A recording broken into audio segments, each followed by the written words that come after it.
Hello viewers, स्वागत है आप सभी का मेरे यूट्यूब चैनल स्कूल ट्यूशन गुरुजी में। आज हम बात करेंगे वर्कशीट 26 के बारे में, जो कि साइंस सब्जेक्ट की वर्कशीट है। 2 सितंबर के लिए जारी की गई ये वर्कशीट है क्लास 10th के लिए। यहाँ बच्चे अपना नाम लिखेंगे, अपने क्लास टीचर का नाम लिखेंगे। अगर हम ध्यान देंगे तो ये वर्कशीट है लाइव प्रोसेस, यानी कि हमारा चैप्टर 6 है NCERT का लाइव प्रोसेस, उसके बारे में वर्कशीट है। पिछली वर्कशीट में हमने पढ़ा था, यानी कि वर्कशीट 25 में हमने पढ़ा था रेस्पिरेशन के बारे में, और उसमें हमने जाना था कि रेस्पिरेशन कैसे होता है, किसमें, जो एक्वाटिक एनिमल्स होते हैं और टेरेस्ट्रियल एनिमल्स होते हैं। अब हम बात करेंगे ह्यूमन रेस्पिरेटरी सिस्टम के बारे में। तो ह्यूमन रेस्पिरेटरी सिस्टम के बारे में क्या कह रहा है, ज़रा देख लेते हैं। Human respiratory system is the organ system that involves inhaling of oxygen and exhaling of carbon dioxide to meet the energy requirement। तो क्या कह रहा है ये कह रहा है कि ह्यूमन रेस्पिरेटरी सिस्टम एक ऐसा ऑर्गन सिस्टम है जिसमें ऑक्सीजन लेते हैं और कार्बन डाइऑक्साइड छोड़ते हैं, जो ताकि हम अपनी एनर्जी की रिक्वायरमेंट्स को पूरा कर सकें। तो आइए ज़रा एक बार NCERT पे देख लेते हैं कि वो क्या कहना चाह रहा है NCERT की बुक्स को आपको। तो आइए देखते हैं। तो आपकी NCERT की बुक्स में जब हम देखते हैं तो हम देखते हैं कि ह्यूमन बींग्स, यानी कि ह्यूमन बींग्स का रेस्पिरेटरी सिस्टम, ये फिगर दी हुई है आपकी ह्यूमन रेस्पिरेटरी सिस्टम की। ये फिगर है, फिगर 6.9 ह्यूमन रेस्पिरेटरी सिस्टम। तो आइए देखते हैं क्या कहता है। ये कहता है कि in human beings air is taken into the body through the nostrils, यानी कि नाक के द्वारा हमारी सांस ली जाती है, जो कि ऑक्सीजन है। The air passing through the nostrils is filtered by fine hairs that line the passage. The passage is also lined with mucus which help in this process. From here the air passes through the throat and into the lungs. Rings of the cartilage are present in throat. These ensure that the air passage do not collapse. तो क्या हुआ कि हमारे नाक से हमने nasal passage से सांस लेना शुरू किया और ये धीरे धीरे नीचे की साइड में आना शुरू हुआ, और जब ये नीचे आएगा तो ये कार्टिलेज को पास करते हुए ये आगे चलता चला जाएगा। ठीक है, तो आइए अब देखते हैं क्या कहता है ये। आगे कह रहा है ये, within the lungs the passage divide into smaller and smaller tube which is finally terminate in balloon like structure which is called alveoli. तो एक स्ट्रक्चर है, क्या कहते हैं, एलोवेली, जो कि ये है आखिरी स्ट्रक्चर है ब्रोंकाई का। ठीक है, अब हम देखें तो ये स्ट्रक्चर है किसका, लंग्स के अंदर है हमारी ये ब्रोंकाई, ब्रोंक्यूल्स, एलोलाई। ठीक है, ये हमारी किस में हेल्प करती है, रेस्पिरेशन में हेल्प करती है। तो आगे देखते हैं क्या कहता है ये। आगे कह रहा है ये कि alveoli present या alveoli provides a surface where the exchange of gases can take place. The wall of alveoli contain an extensive network of blood vessels. तो क्या है, alveoli क्या कर रही है, एक्सचेंज ऑफ गैसेस के लिए एक जगह प्रदान कर रही है, जगह दे रही है। आगे क्या कह रहा है ये देखते हैं। आगे कह रहा है ये कि as we have seen in earlier years, when we breathe in we lift our ribs and flatten our diaphragm। तो क्या होगा, हमारे लिप्स लिफ्ट कर जाएंगे और डायफ्राम फ्लैट कर जाएगा, and the chest cavity become larger. सांस लेने पे चेस्ट कैविटी थोड़ी बढ़ जाएगी। Because of this air is sucked into lungs and fill the expanded alveoli. तो इससे क्या होगा, हमारी जो एयर है लंग्स के थ्रू एक्सपेंड कर जाएगी और एल्वेलाई में पहुंच जाएगी। अब यहाँ पे एल्वेलाई में क्या होगा, गैसियस एक्सचेंज होगा ब्लड के साथ। तो देखते हैं आगे क्या कह रहे हैं। The blood brings carbon dioxide from the rest of the body for the release into the alveoli, and the oxygen in the alveolar air is taken by the blood in the alveolar blood vessel to be transported to all the cells in the body during the breathing cycle. तो ये breathing cycle में क्या हुआ, gaseous exchange हुआ, कहाँ पे, alveoli में, blood vessel थे उसके पास में, तो इसे ब्रीथिंग साइकिल कहते हैं। अब आगे देखते हैं, when air is taken in and out, breathing cycle में इन एंड आउट होगा जब, तो ये काम होगा। The lungs always contain a residual volume of air so that there is sufficient time for oxygen to be observe and for the carbon dioxide to be release.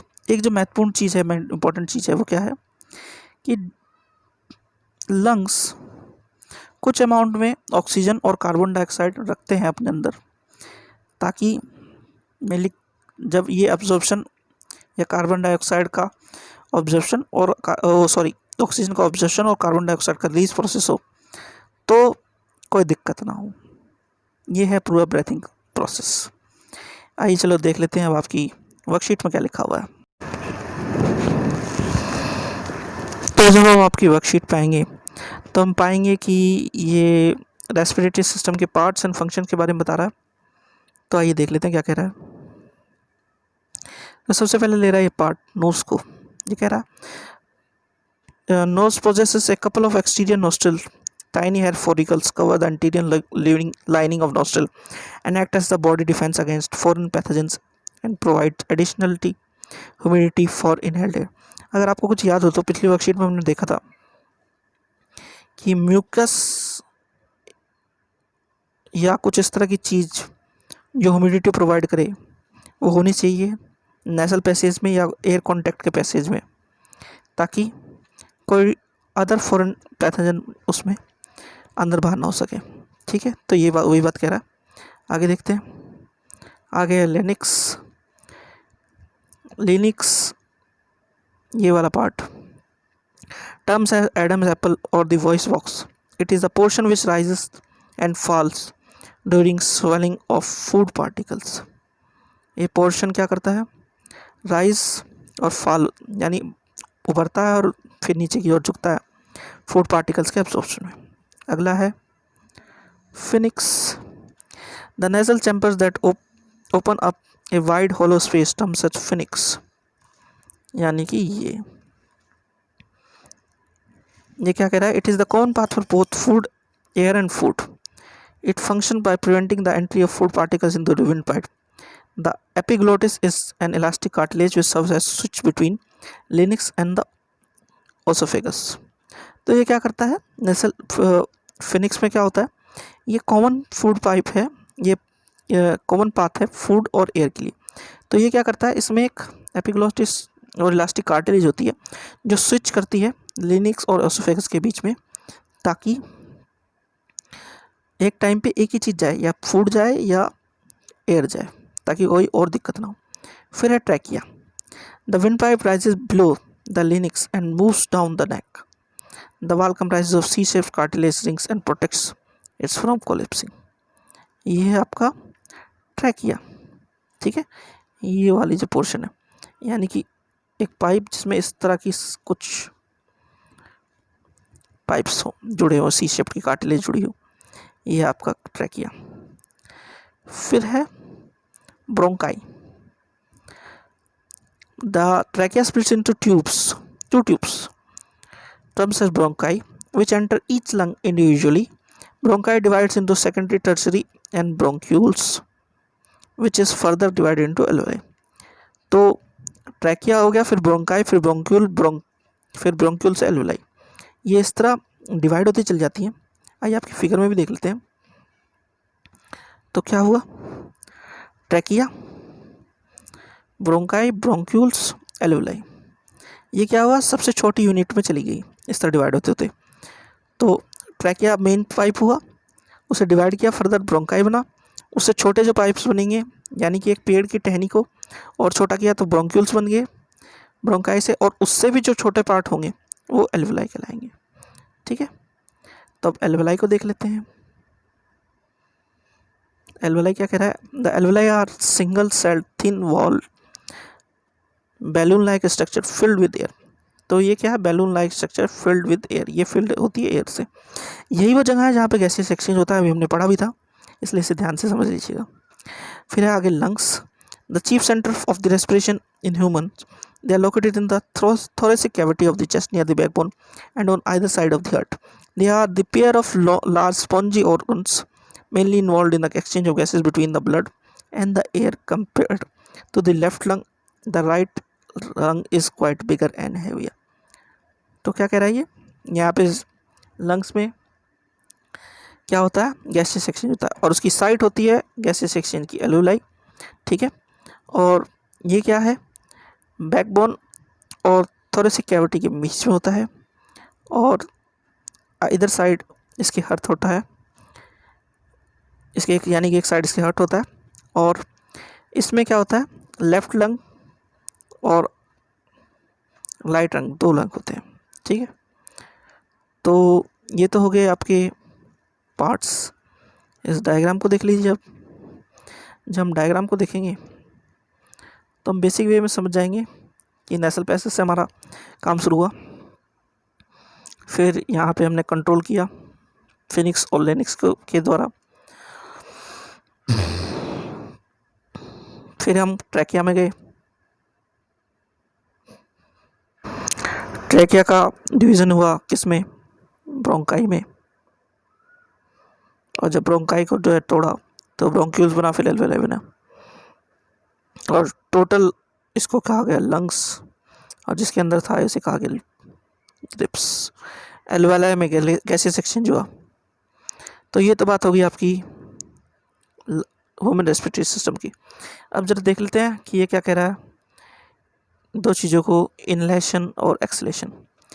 तो inhalation में क्या होगा, थोरेसिक कैविटी एक्सपेंड करेगी, ribs lift होंगी, diaphragms flat shape हो जाएगा और volume of lungs increase कर जाएगा क्योंकि एंट्री होगी किसकी, एयर की। और एक्सहेलेशन में क्या होगा, थोरेसिक कैविटी कंट्रैक्ट हो जाएगी, रिप्स डाउनवर्ड मूवमेंट कर जाएंगे, डायफ्राम डोम शेप्ड हो जाएगा और वॉल्यूम ऑफ लंग्स डिक्रीज हो जाएगी और एक एग्जिट कर जाएगी। लेकिन एक चीज़ जो हमने एनसीईआरटी पढ़ी थी वो क्या थी, वो ये थी कि एक मिनिमम अमाउंट रिजर्व्ड ऑक्सीजन की हर वक्त रहेगी किसमें, लंग्स में प्रेजेंट, ताकि जो प्रोसेस है ये आसानी से हो सके, ठीक है बच्चों। तो अब जरा क्वेश्चंस देख लेते हैं आपके। पहला क्वेश्चन है, what is the function of alveoli. तो एल्वेलाई का फंक्शन यही है कि वो गैसियस एक्सचेंज को करती है और एयर को स्टोर करती है। दूसरा है, name the site for gaseous exchange. Site for gaseous exchange है आपकी एल्वेलाई। तीसरा, differentiate between inhalation and exhalation. Inhalation और एक्सहेलेशन में डिफरेंस आप ये बता सकते हैं। फिर है, draw a well diagram of human respiratory system. तो वेल लेवल डायग्राम आपका ये है ही, और एनसीईआरटी में मैंने दिखाया था आपको। आखिरी क्वेश्चन है आपका, observe the movement of stomach during inhalation and exhalation, what can be reason behind your observation. तो ये है क्या, ये है ये वाला पोर्शन जो आपको एक्सप्लेन करना है, और रीज़न बिहाइंड जो आपको बताना है, रीज़न इसके पीछे क्या है। तो ये रीज़न है, आप इसको अपने शब्दों में लिखेंगे तो आपको ये आंसर मिल जाएगा, ठीक है बच्चों। ये आपकी वर्कशीट 26 कंप्लीट हो गई है। आशा करता हूँ आप लोग को वीडियो पसंद आई होगी। अगर वीडियो पसंद आई तो चैनल को सब्सक्राइब करें, वीडियो को शेयर करें, लाइक करें। Thank you.